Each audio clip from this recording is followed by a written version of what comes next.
Welcome everyone throughout time and space for this new episode of Weebs on the Weekends, the podcast where we break down the anime news highlights of the week and give a retrospective look on an anime that premiered 10 years ago. Today's episode will cover the winners for the 2022 Crunchyroll Awards, in lieu of the news for the second week of February 2022. Yes, this is the second week of February 2022, part 2. Because I had misspoken last time. So we're doing a part 2 of February week part 2.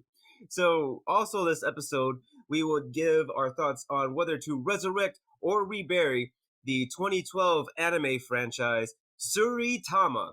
My name is Sam Martinez, and I'm a part-time weeb, full-time automail mechanic, and with me as always is my co-host, Jay Johnson, who is a part-time weeb and a full-time English language sensei. Now, sensei, I know this entire week has been... I don't know if the groundhog saw his shadow or not, but it seems like we are still in the midst of winter here. Mainly because of the Winter Olympics that's been going on, and I saw that with the stage, we haven't been performing as high as we wanted to, and it's got me thinking, over there in Mongolia, you've mentioned how you guys would do ice fishing, how you guys would ride elk or reindeer. And I was just thinking if you guys had anybody with any skin in the Olympic Games, or if you have anything similar to a log cutting competition over there in Mongolia, since the winter season seems to be a long and a very predominant one in that country. Right, because you look at like winter sports and they're usually dominated by countries that have, winters. You look at the United States and you have athletes that have to go up north to train, even if they're in like the southern states. But yeah, for Mongolia, especially with the Olympics, that Mongolian wrestling is very close to the same combat skills used in judo. So there was a Mongolian wrestler that I believe he took bronze in the Olympics. So that was definitely a highlight for this time of year for the Olympics. But for the winter sports, I'm actually unaware if there's any Mongolian athletes competing, even though I know there's a lot, like you said, there's like most of the year, usually from, I would say September to March, you would consider winter for Mongolia. And even holy guacamole. It was odd that very much I was disturbed in my sleep this week because, for one, it was our first week of school back, but also for like Monday through Wednesday, it was positive 20 degrees, and then overnight on Thursday it dropped to negative 20. So over the course of like 12 hours, it dropped 40 degrees. Oh, so you got both 20s these weeks. Yeah, exactly. So even for those first days, I was like, oh, positive 20? Yeah, I'm going to wear a jacket and like a light jacket and just have my cap on, no scarf and no gloves. And I was like, oh, this is pleasant. Hopefully global warming is working. But no, like just a day later, it was negative 20. And I was like, oh, I can't sleep because of the pressure change. But for winter sports, I know a lot of Mongolians know how to ice skate. I don't know how that translates to figure skating. Curling isn't a really big sport either here. There's also like the cross-country what's that word? Yeah, the triathlon. Yeah, thank you. The triathlon isn't also popular here because of guns, of course. So like the winter sports and the Olympics actually don't very much translate to anything Mongolians would be familiar with. That's interesting, and it's interesting. It was funny that you had mentioned like skating. Well, or at least like how in the States they have like as you said, some of the southern states, people in the southern states, they have to go up north, but they do have, say for instance in Florida, they do have establishments and buildings where you can essentially practice like the maneuverability that you would need, say like on snowboarding or skiing, because they have machines where you can practice your leg strength doing the repetitive motions without having to go up and down the slopes. And in the Olympics, we have actually 3 competitors in speed skating who are from Florida as well. So that's pretty interesting. At least like with an ice skating rink, you can just have like a refrigerated room. But I was it was just very interesting because like with Mongolia, like I would think that as you said, they don't really have like a whole lot of sports that would translate well. So I was thinking of something like maybe like strongman competitions, or say like the lumberjack games that we would see in in Europe, where it's mainly giant feats of strength, things like that. And at least like for me, like I would think that that would be pretty big over there, mainly because from your description on the body styles over there, they would sort of have that robust figure where they may come off as overweight, but it's all like muscle and it's very solid. So like I would think that they would do something along those lines. Yeah, it does make sense. I think it's just one of those either like cultural things that didn't really transition well during its development in the past. But yeah, for strongman competitions, you just have Mongolian wrestling. You have the archery, which if you know anything about archery, how much weight or pounds per pressure you have to put on that string to pull it back in full. And then horseback riding, and then there's one more. But more of those feats of strength comes into like more of those friendly games of tug of war. Nothing more competitive than that, really. Oh, okay. So when you mentioned tug of war, it's pretty funny because all of a sudden my mind just went to Squid Games and their version of tug of war, and I'm just thinking about that, like how everybody like sort of like locks up. They'll have like a person on each side of the rope, and how everybody would just like lean back at the same time. It's like using geometry to try to win the game of tug of war. But yeah, so that's all that I really have for at least like talking in regards to competition and things of that nature. Is there anything else that you wanted to bring up before we talk about the competition that's the Crunchyroll Awards? Oh no, because I am very excited. I don't know. I go through the 5 stages of grief really quickly when I was looking at the Crunchyroll Awards, because we talked about it in depth like 3 weeks ago about the nominations. But I'm ready to move on to the anime news. Awesome. Let's go ahead and go on to the news. So, description, time codes. You have been informed. We are now talking about the Crunchyroll Awards. And as we said, it was released earlier this week on February 9th. And the categories that we will be going over will be the best fight scene, the best girl, best boy, best animation, and finally, anime of the year. Now, Jay, would you like to do the on? Oh, no. Before we go forward, before we had talked about before we started the podcast, you had mentioned the punishment game. So, would you like to entail or at least describe the rules of the game for our listeners? And so, yes, so they can appreciate our pain. Yeah, it's not anything painful. It's just again a little wager between you and me. But it is essentially like what they do with the Oscars and bingo cards. Essentially, those that get the most categories right being spot on. Even though we do a who should win versus who will win, because again, it's personal opinion versus how the voting body is actually going to pick the winners. So whoever totals the most correct answers that they chose that Crunchyroll would pick out of the 5 has to submit to a punishment that we'll do right now after we declare who got the most correct answers. Because I don't remember what you picked. You don't remember what I picked, so it's going to be a surprise to see which punishment game will have to ensue. Yes, this is going to be very, very fun. And I cannot wait. Oh my goodness. So, as we said before, the first category that we're going to be talking about is the best fight scene. Now, Jay, do you want to reveal this one, or should I? Oh, I can reveal this one because this is probably one I'm not the most upset about.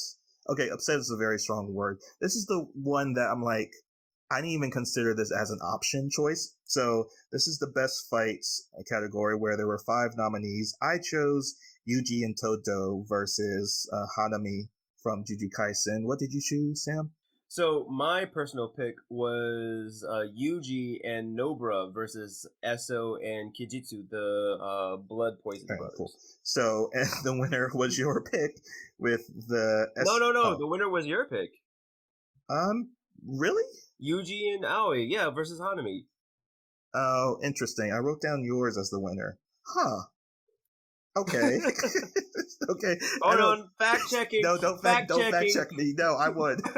But the reason, yeah. So, like you said a couple of weeks ago, like while you were fact checking, you said that the Anime Awards might go with the Naruto fight in Boruto, yes. and I was actually going to be very shocked because like you made some very good points that I didn't really consider, but the reason I wrote it off because I don't think reviewers that are in the voting body, they grew up with Naruto, but they really don't care at all about Boruto. Like Naruto Shippuden was the end of the Naruto arc for most people, or those that were raised on Naruto.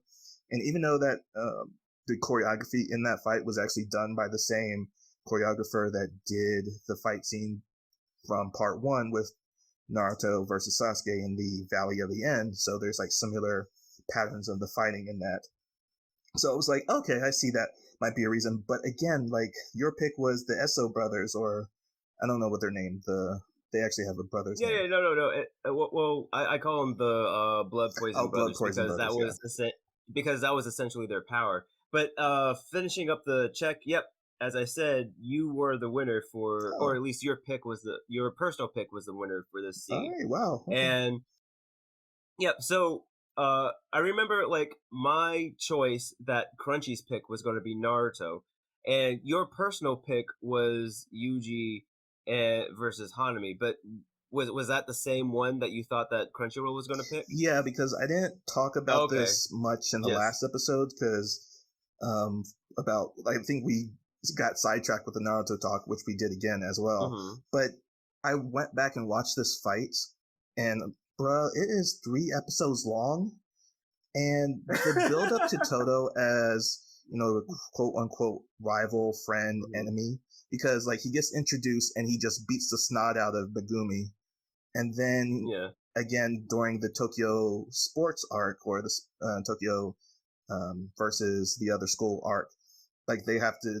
plan around Todo and they send Ichidori or Yuji after him, and then he just bashes Yuji's head in as like the first interaction, and then that escalates into them teaming up, and then Yuji doing a chain combination of black flashes for the first time, and he's like drooling when he's zoning out to activate that technique, and then they talk about how that spiritual technique is like only been mastered before by one other sorcerer.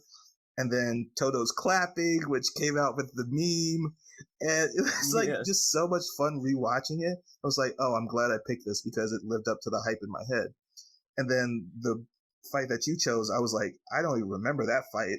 That was like a half an episode fight, and I didn't really care for it. So it was interesting that I thought originally your choice won. I was like, really? Good job, Sam. But you're saying I won. All right, cool. Yes, so that's one win for Jay, and now that you mention it, like that fight with Todo and Yuji and Hanami, that was a very long fight. But even though, like you said, it was 3 episodes long, it didn't feel like it was that long. Like it's not like back in the day with DBZ or Naruto or even Bleach when fights would, oh my goodness, or even more recently, right? One Piece, where we had Luffy versus Katakuri. Dude, that fight took over 20 episodes. And you know that, like, more than 80% of that is just padding and filler so that the manga has, like, more space for the anime to try to pick up from. So, even though it was only 3 episodes, it was nice condensed, and it was very, very solid. But as I said, you had won for this category, and we shall go on to the next category, which is Best Girl. And for this category, my personal pick was Nobara, and my choice that Crunchy was going to pick was Komi-san. Now, Jay, what was your pick for this category? Okay, now I'm really confused because I. Yes. Okay, so I put Okay. down on. Yeah. I thought.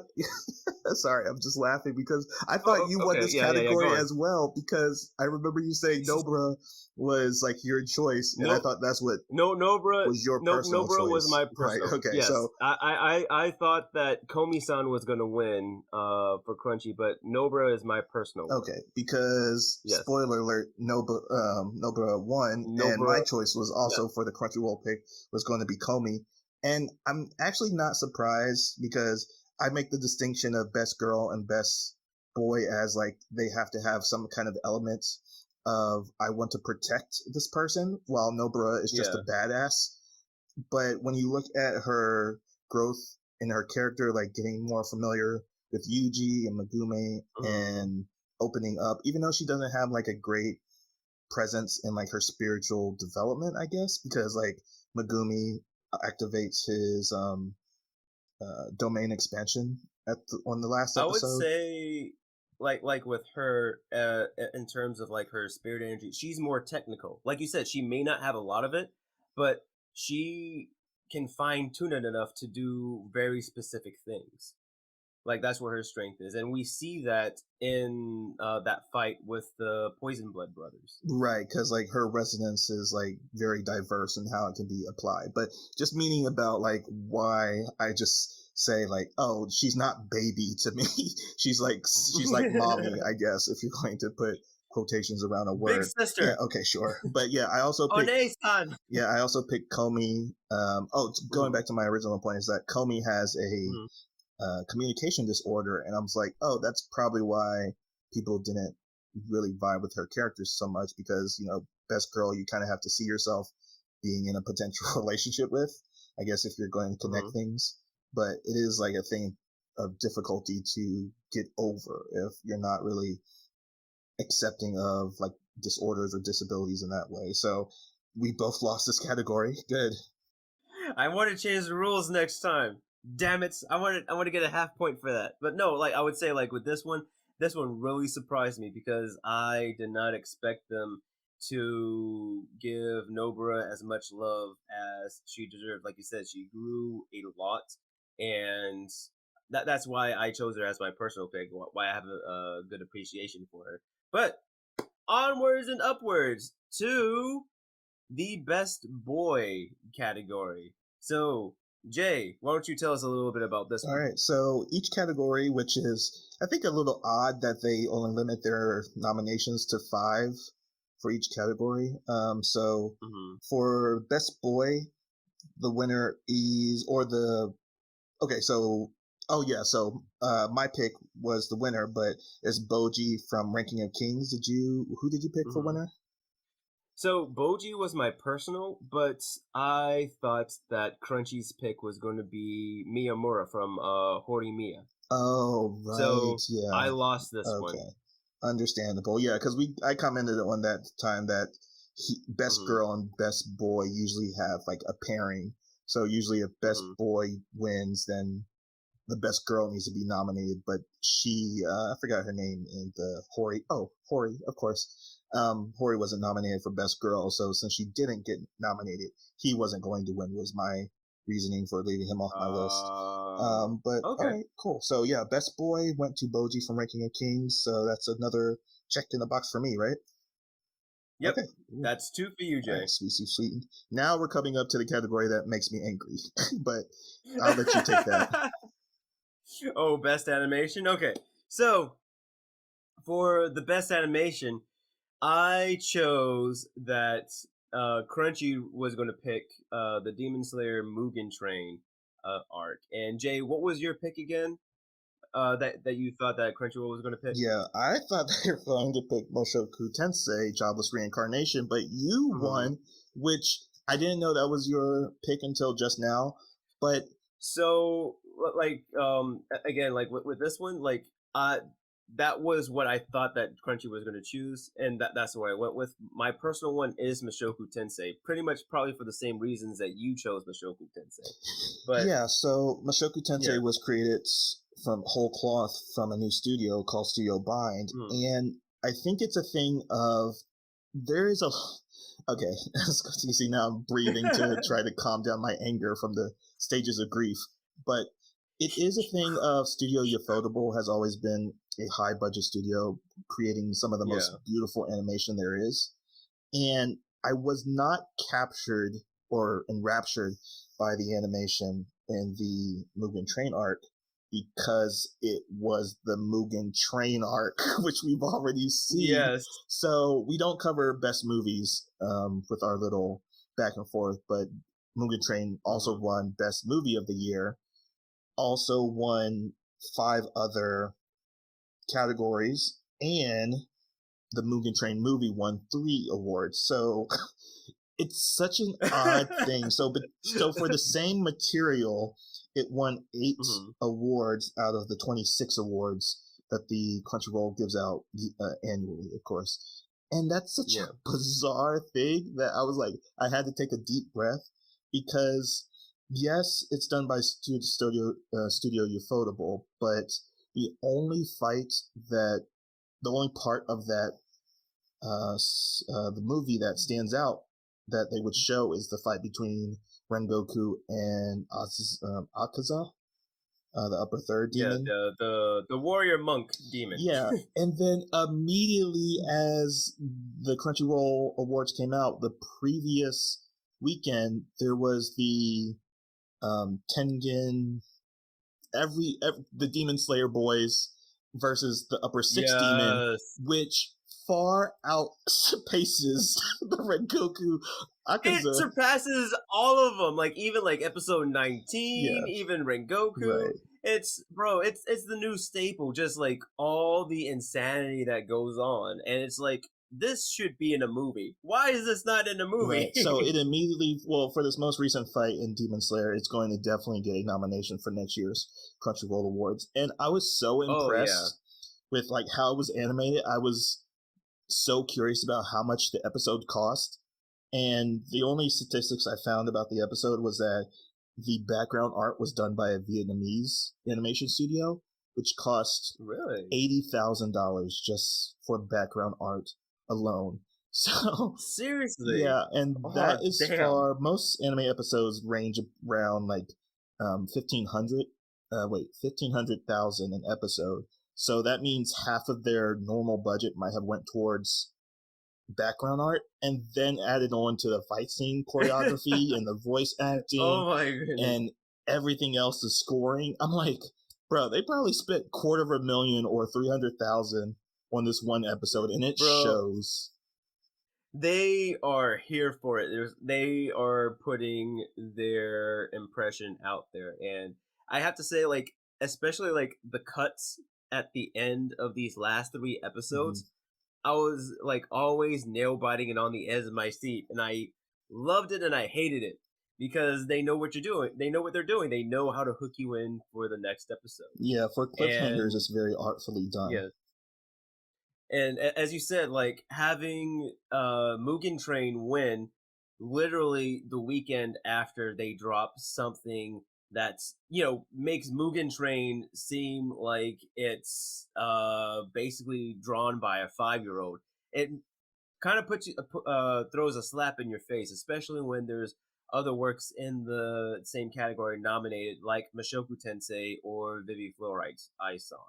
Right, because Vivi Ice Song was my personal pick, but I thought the Crunchyroll Awards would win with Mushoku Tensei because of one, it was a first production by this new studio, and I've said it before, like its water dynamics, how they animate water is like rivaling to David Productions with like JoJo's, how they like animate like the fluidity. Sound design. Right, yeah, exactly. So I'm just not upset. I think I got it all out, Sam. So thank you for being my therapist right now. But yes, this is a category that went to you. So good.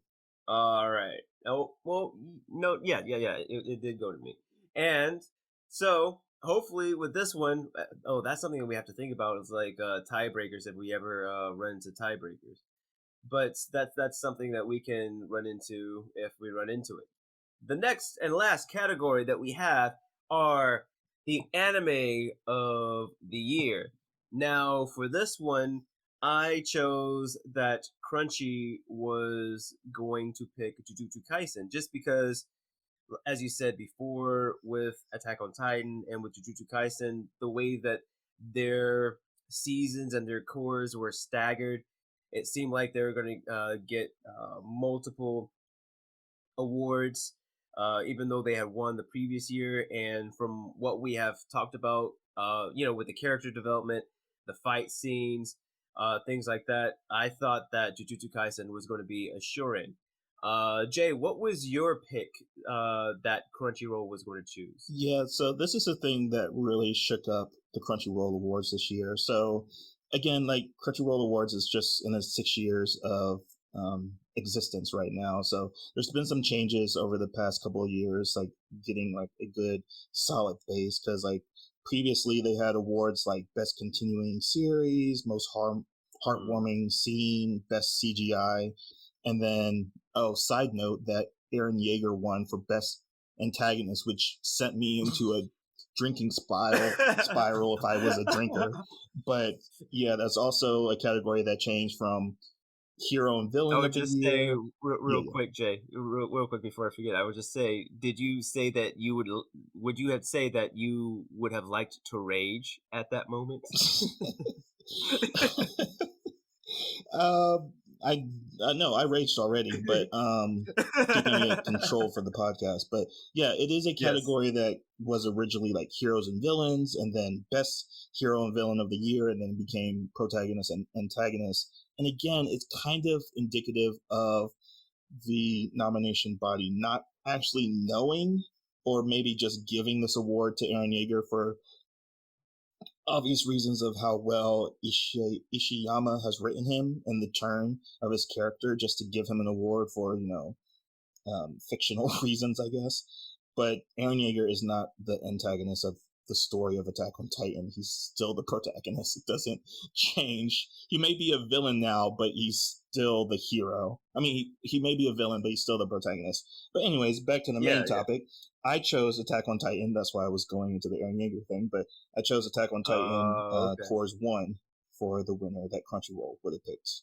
And drum roll, the Crunchyroll pick was Attack on Titan, fourth season, part 1, or core 1, as Jay had said.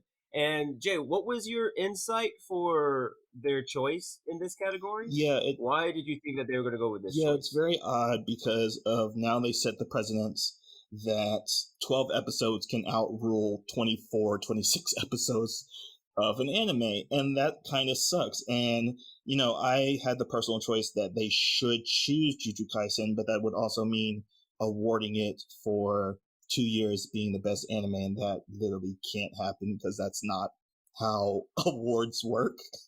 We can't say that. You can't say it's best for 2 years running. So there is this option that they had, was to not put Attack on Titan on the list, not put Jujutsu Kaisen on the list, and give the acknowledgement and recognition to other anime, because To Your Eternity didn't get many nominations.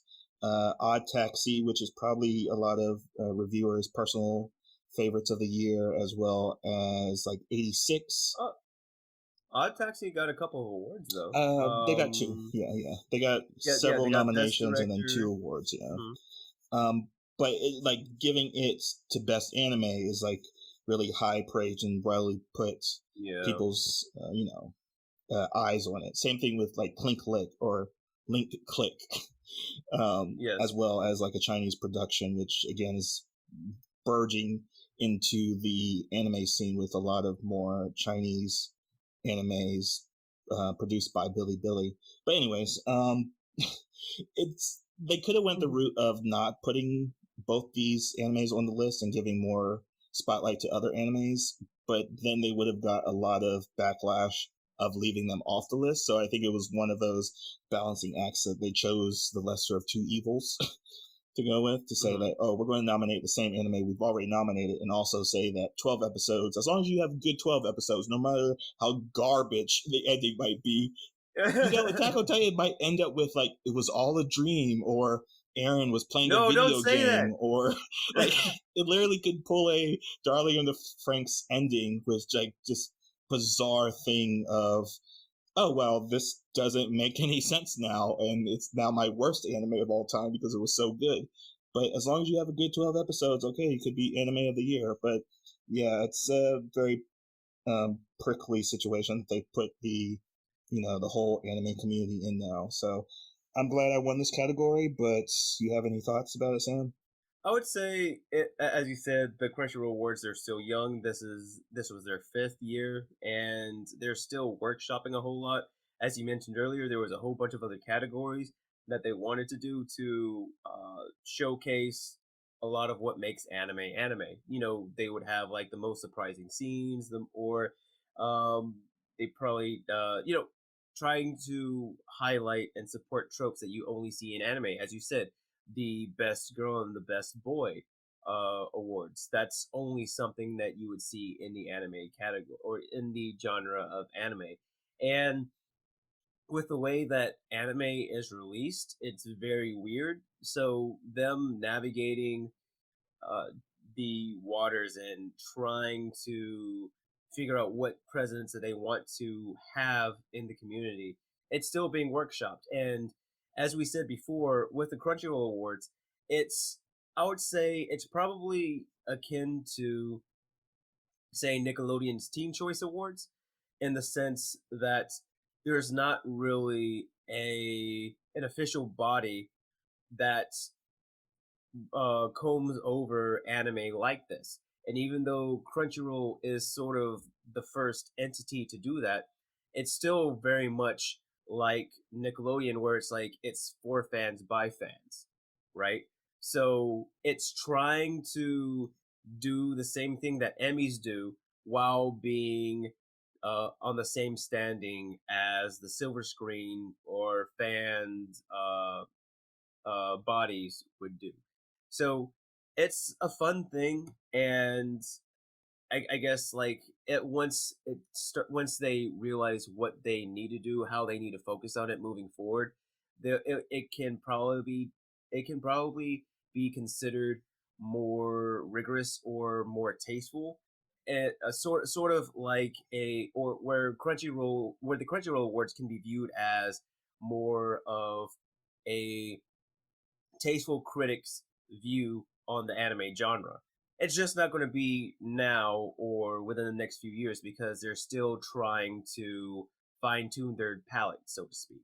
So now that we've gone through all the categories, we can go through the tallies. I had gotten one category in our pass fail competition. However, Jay, you have won 3 of these categories. So, congratulations. You are the first winner of the pass fail Crunchyroll Award categories.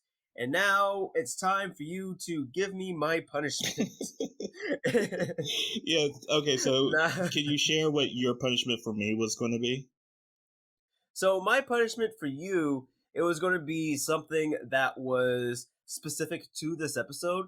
I was going to have you say the following phrase: "There are things out there you don't need to know about," whenever we mention Haru's water gun, because Oh, it gives interesting. me such a Men in Black vibe, Mm-hmm. and that line is a big line from the Men in Black franchise. Gotcha. So I thought it would have been a funny thing for you to, like I would be like, like what are your thoughts on the water gun, and then just have you say that. But Okay, gotcha. Yeah. that was my sort of softball punishment. But Jay, now I'm interested. What is your punishment for me that I have to do for our listeners Okay. here? Yeah. So I've talked to you about this before, that I'm getting a little bit more into social media because I'm feeling that age gap between me and my students in secondary school. So I've been on TikTok, Yes. and I wanted you to participate in this TikTok meme that I saw recently, and I was like, oh, and I did it myself, and I was like, that's such an interesting uh, voice acting, I guess, technique that I didn't know. Okay. I followed the trend down to its actual roots and got educated on it and why a certain performance and voice acting can be done this way. So Mm-hmm. it's a 2-step process where you're going to say the letter O, and then Oh, okay. Yeah, I want to give you the steps. So first step, you're going to say the Okay. letter Give me a sec. O very loudly, or just Mhm. normal speak. I guess this volume is good. So step one, say the letter O, and then second step is to bite your lower lip and then say O again. Okay. So, oh, oh. I just bit my lip that second time. It feels so weird. Let me try it one more time. Okay. So, regular saying oh, oh. Now I'm going to bite my lip. Oh. Oh, I come out muffled. So, like, is the point of the exercise is like it's supposed to be clear Yeah, as the first time, or no? no, so it's a very weird trick that a lot of um, actors and actresses do in voice acting to kind of make that. See, if I do it, it's going to sound weird because you're going to get what I was trying to go for, but then it defeats the point of you doing it. But it's the something of a like if you do it properly, it sounds like a sexual moan, and it's very odd that that's I was about to say it's like next time I see a girl, I'm gonna be like, hey girl, maybe go, yeah, exactly. So it's so doing it properly, it sounds a little bit like that, but maybe I sound more correct because I was watching a lot of other voice actors do it. And I was like, Be oh, careful okay. now. Be careful now. We want our audiences to stay focused so that they can listen to the rest of the podcast. We just can't have you serenade them. Yeah. Okay, Jay. We have to use your powers for Okay, good. well, I'll be serenading a little bit at the end of this episode, but yeah. So that was the 2020 Crunchyroll winners.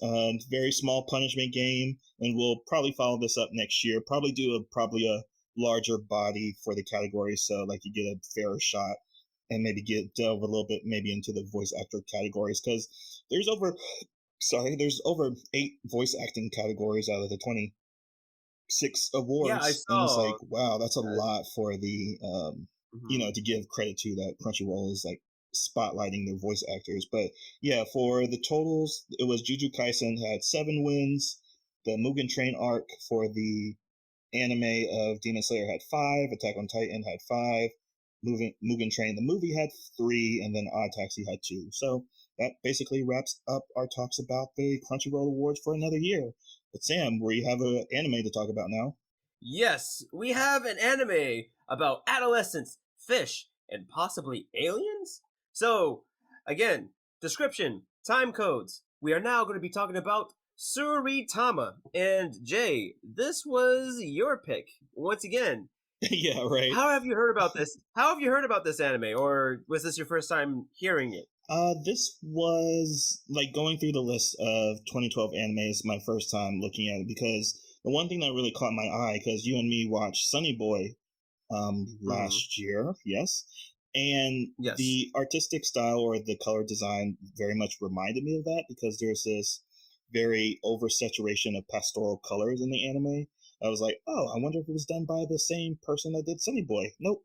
It is completely unrelated, and it appears in a lot of other animes that oversaturation of colors or pastoral watercolors, like in Space Dandy. I see it as well as there's another anime on my mind, but I can't remember it. But yeah, this What is was it? Bunny Hop or no? uh No, that was more yeah, watercolor. that was Maybe. purely Yeah, watercolors for the yeah. aesthetic, but this is like an oversaturation of colors. And this Mhm. is a 2012 anime that is sci-fi and comedy, so that kind of gives you away about the alien aspect of it. But it is also done by Studio A1 Pictures. We're actually going to do a studio spotlight. It's the other studio that we're doing a spotlight for because we're going to be talking about Sword Art Online later this year, as well as From the New World, as well as Space Brothers. And we've talked about A1 Pictures before with Blue Exorcist, Mhm. Fractal, and Onohana most recently. So this is a original work with 12 episodes, and it is available on Crunchyroll, kind of. So, Sam, do you want to give the little disclaimer about that? Yes, so with this anime, it's region locked unless you have a hundo that you can drop on Amazon and buy the box set. But like I said, this is region locked, so if you would just have to use your VPN in order to watch it off of Crunchyroll.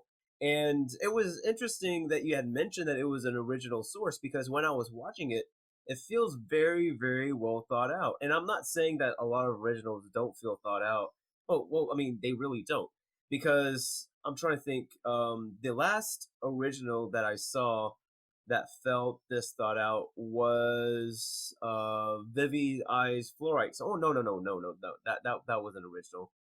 Um I can't remember. There was only one other original anime that felt very thought out. Like it felt like that there was a work that this was based off of, and I didn't realize that this was an original work. So kudos to them, to A1 Pictures for providing us with this anime. Yeah, it's really hard because like always the standards of original works is like Gurren Lagann and Code Geass and Cowboy Bebop, and but original works are frequent enough that you can like say like they're popular enough because they're giving a lot of anime studios are giving people a lot of chances to tell a story from no backing of the manga or light novel scene. But yeah, for this about an anime about fishing, it was very interesting that A1 Pictures greenlighted this. And to mention when it premiered was on April 13th, 2012. So we're a little bit ahead of the 10-year anniversary, but that's okay. So the story centers on a quartet,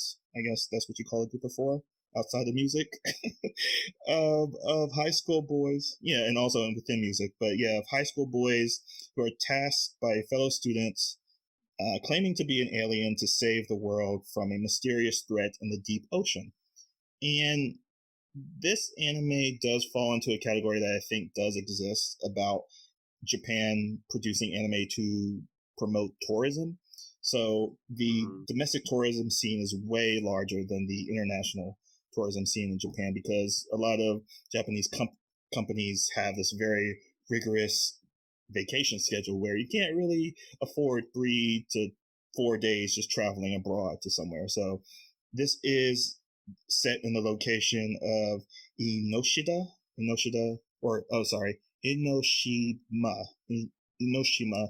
yeah, Enoshima Island, and it's off the coast of Tokyo, actually. So it's somewhat of a well-known island that you can visit for like its sandy beach and fishing spots. And again, talking about fishing a little bit more, but it's also known for its like Buddhist shrines. That's a pilgrimage somewhat for Buddhist monks, as well as the Iwataya caves, as well as the Samuel Cocking Gardens, which as well as the Sea Candle, which you said talking or cocking? Cocking, like CO, like a rooster cocking. Which is very odd because it does come up actually later in the series. I did watch all 12 episodes because I was kind of enamored enough to watch all 12, so it does come up again.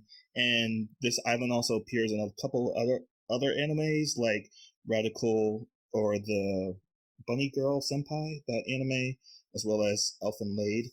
So it's really interesting that this series is somewhat promoting domestic tourism because it's so slow. These first 3 episodes, it's like has a lot of attention to detail to the location, a lot to the practice and craftsmanship of fishing, and then add on top, oh, there's an alien. Add on top, oh, there might be a alien threat to our planet, and these boys are the last line of defense. There's also an Indian kid that's working for a secret organization. So it has these vibes of Fooly Cooly to me, of having a core, slow-paced or deliberately paced adolescent stories about people trying to overcome adolescence or their own individual problems, and then adding on top a external threat, extraterrestrial threat as well. So I found it very endearing for the first episode where dude shows up, says I'm an alien. He says, I'm going to live at your house. I'm going to show up to class. Grandma's just like, okay. Right. I'm going to show up to class. I'm going to shoot you in the face with the water gun, and Men in Black neuralize you. Yeah, in Men in Black style. Yeah, it's just like, it's like, here, hold this. Right. It's like, what? Yeah. Go to a fish shop. Go to a fish shop, neuralize that guy, take them out to fishing, and then come back home and say, and at the very end of the first episode, there's this line about, he said, like, we needed to save the world. And we actually did.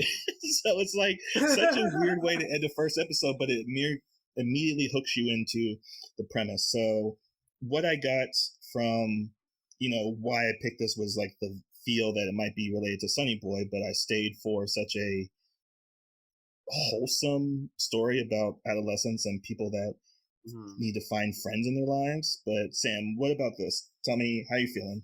I would say, like, for me, it feels like Penguin Drum Light. And in the sense that, you are following this character and then something fantastical happens and you see that, like, the fantastical person's trying to get you to accomplish this one thing. And as you mentioned, the Indian man, right? This guy is a man. He is 20 years old and he finessed his way into, what are they, in middle school and high school?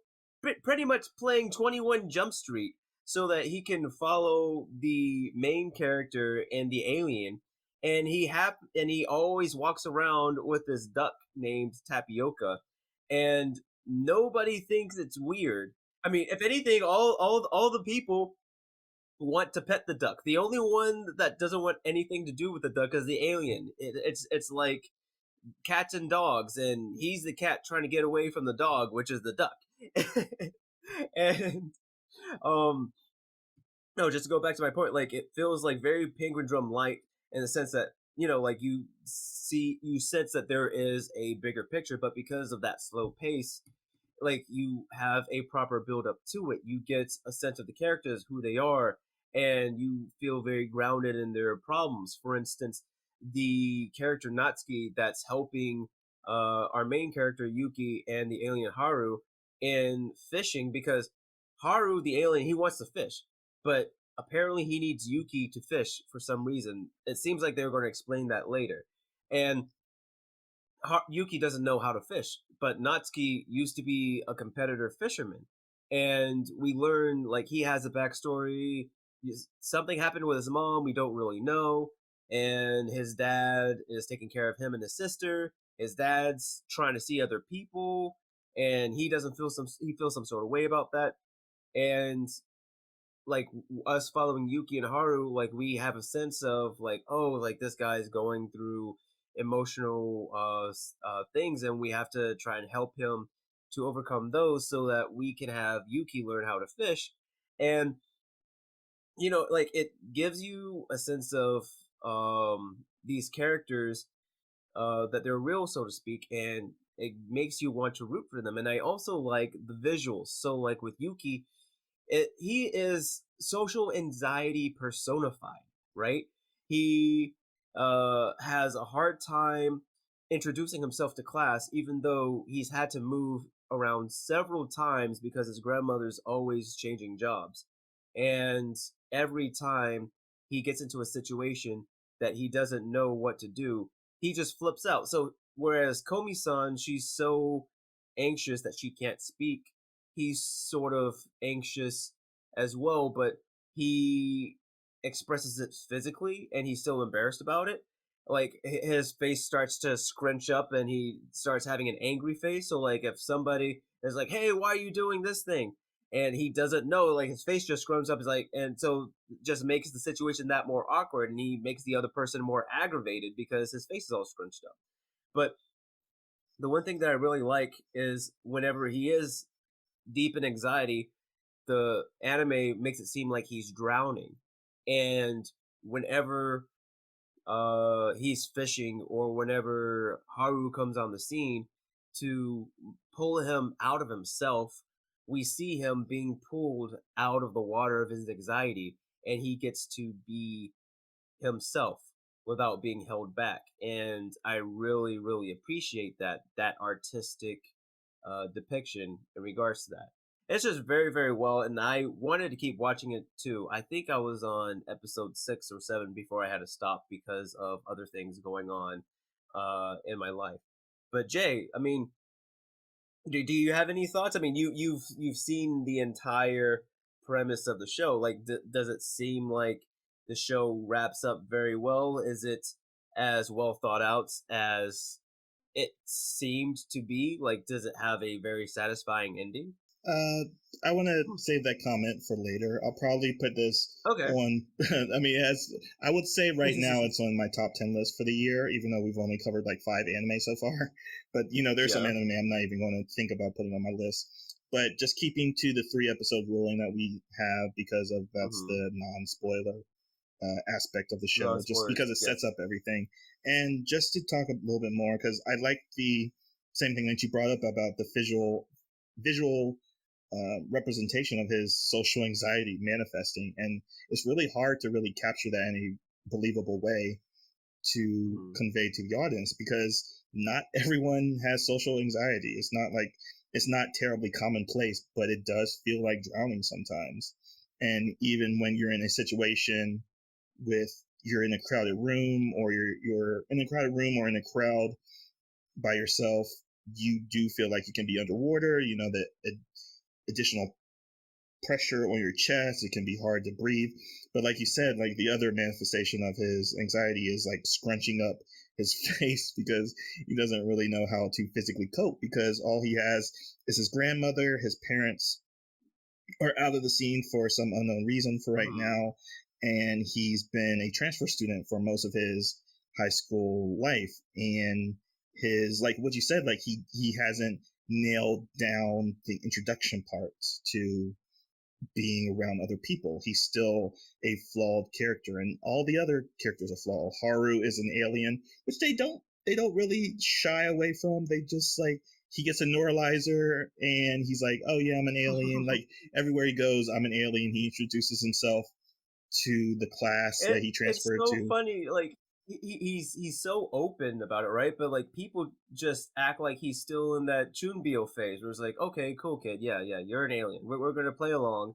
And, like they're treating him as though like he's just pretending, and it's not necessarily comedy of errors, but it's sort of like that mishmash of information that adds to the comedic aspect Right. of this Yeah, franchise. because there's like he shows up to class with a fishing pole because he only cares about one thing, and also he's being tracked by a government agent, which I think is the only really notable downside to the series is that they Mhm. take an Indian character and give him a turban, and that's all they give him. Like they don't give him a heavy Hindu or sorry, I'm thinking about regional dialects for English or Japanese speakers, but that live in India. But anyways, yeah, they give him. Even his name is super Japanese. And we don't know if he was born in Japan or anything else like that, or it could have been the thing where people do like move to the country and they adopt a name that's easier for the locals to understand. But still, like you said, we don't see any mannerisms for him to be Indian other than the turban. So I don't know if that's what stereotypical or Yeah, it's leaning that's supposed to into a be stereotype that you just put on a garment and that just makes you an ethnic minority or part of the group. Yeah, because again, like I was thinking that this would be a parallel to Sunny Boy, where they actually do have an Indian character, but his facial structure is representative of Indian people or from Mhm. that subcontinent area, and then he also has a slight Indian accent on his Japanese. But here, for 2012 anime, it's like not as I guess it's forgivable, but it kind of feels weird for A1 Pictures to do it because they're so minded of different stories and different cultural groups. Mhm. So it might have been just an oversight, but it's just one of those things to note when you're talking about, oh, that's a weird thing to have. But the main, I yeah, would say just just one thing about the race thing, and I'm sorry, but I think like it's at least like nowadays it's sort of hard to toe the line because I know for the longest representation does matter, right? But you don't want to portray anybody to a stereotype, and I know that over here in the states, when like for the longest it was at least for people of color to see them like on the big screens or in uh any wide media, like it was good to see them. But then after a while you saw that they were being stereotyped, right? And so like just having a black person or a person of color as a character, right? And not leaning to any stereotypes makes them more realistic or as a person. So I guess like it, again, just to say like trying to have somebody or represent somebody of a certain ethnicity, it definitely is a balancing act because you don't want to come off as stereotypical, but you don't want to completely neglect that culture as well. You want to properly represent them. So it's a very hard thing to do. Yeah, for sure. And then I guess the other closing thing that I want to talk about before we get to our Mhm. decision whether to resurrect or rebury the series is that Sam, did you ever watch those Digimon Adventure films that came out in 2015 called Try? I wanted to. Now that you mention it, the art style is very, very similar. I was only able to see a few episodes of it because when Try came out, they put the episodes out like they were OVAs. It was very sporadic in nature. Um, but now that you mention it, I kind of want to go back and finish it Yeah. now. Okay, good. Yeah, because of course, yeah, I mean, as you said, the art style is similar. It's because there's person who's responsible for the character design for both this and Digimon Adventure Try. So just to add on like Okay. some prestige to it, apart from just being a A1 Pictures production. But overall, I'm going to give it a resurrect, meaning that yes, I watched all 12 episodes, so obviously I'm going to resurrect it. But it's just that fishing anime does occupy a space of such a niche genre that you don't really see it much. I can't even really name another fishing anime that's not like Torko, which is a fantasy world of fishing or has parts of fishing that are fantasy. And then back in the 80s, it was more popular. I mean, we talked a couple times about the food genre being like the niche genre as well. But Yeah. fishing, man, sports that aren't basketball or volleyball or skating don't really get enough acclaim or Yeah. even spotlight. There's like a low profile to fishing. Same thing like with chess as well, ping pong as well. But we've seen enough good anime like that can say, oh, if you're talking about ping pong, it's the ping pong animation. Then skating, you have kind of air gear, and then ice skating, you can go Skate to like Infinity. Uriel on Ice, but I don't know other better examples if there are any. But yeah, since it has such a low profile for a fishing anime, it has like really good characters that you relate to and fall in love with, as well as a good art style to really like keep you visually entertained. I'm going to say it's a resurrect. But how about you? As you said, for it to be a sports anime in regards to fishing, it's something as low kinetic as fishing. Whereas, even if you do something low kinetic like chess or a board game, you can do an imaginary mental space, right? Similar to what they did to Yu-Gi-Oh, to get you involved in what they're thinking about, or in Hikaru no Go, where it's mainly about strategy, trying to fight somebody else. Whereas in fishing, it's very hard to do because it's like you're going against a fish just hoping that they're going to like swing by or something else like that. I mean, there's obviously more, but they were able to animate it in such a way to where it was very dynamic, and it was a lot of action, and it also got you invested. And even with the shop talk with the Inoshima Bow, it was very, very, very well done. And I wanted to finish watching it too. So this is my resurrect as well, Jay. All right, wonderful. That's a double resurrect. I mean, even in these episodes, there's like a 3 minute long, like where you said, shop talk about how they actually Mhm. properly thread a lore when it's baitless. I was like, oh wow, I'm learning. Let me take some notes about this. Again, it's always a good anime if it gets you interested, like just piques your interest enough to say, oh, maybe I should check out a little bit more and see, like, because I got into volleyball that way from Haikyuu. But yeah, that's always good Mm. when a sports anime once you gets you in interested enough to actually practice it or find out more for yourself. But that's our 10-year review, or at least short of our 10-year review about Tetsu Taba. Tsuritama. Taba. Yeah, it's always the tsunami sound for me. Yes. But yeah, it also translates to fishing ball, which also is a very Really? interesting translation for that. But yeah, and next week is finally your pick, Sam. Yes. So, description time codes. Next week we will be going over to the dark side of superheroism and my anime pick, which is the 2012 series Zetman. And I am excited for it. I'm excited about it, and I can't wait to hear your reactions to it, Jay. Yeah, because it's my first time knowing about it. I thought it, like, I've seen the name before, and I just thought it was a Ultraman ripoff, which doesn't seem to be the case because I've only watched the PV so far, but it seems to be hardcore. It seems to be rated R. Yes. And we will be talking more about that next episode. And those are our final thoughts on the 2012 anime Tsuritama. And Jay, what have you got for us today? All right, so as I've been saying a couple times, I've become somewhat of a TikTok obsessive, just again trying to really relate to the youth as I feel like an old man into my 30s. But yeah, I'm going to try my best to do some she shanty from called Wellerman, which was written by Nathan Evans, which I'm giving him proper credit. So I'm going to try this my best since I've just heard it a couple times on TikTok. So it goes. There once was a ship that put to sea. The name of the ship was the Billy of Tea. The winds blew up, her bow dipped down. Blow, my bullies, boys, blow.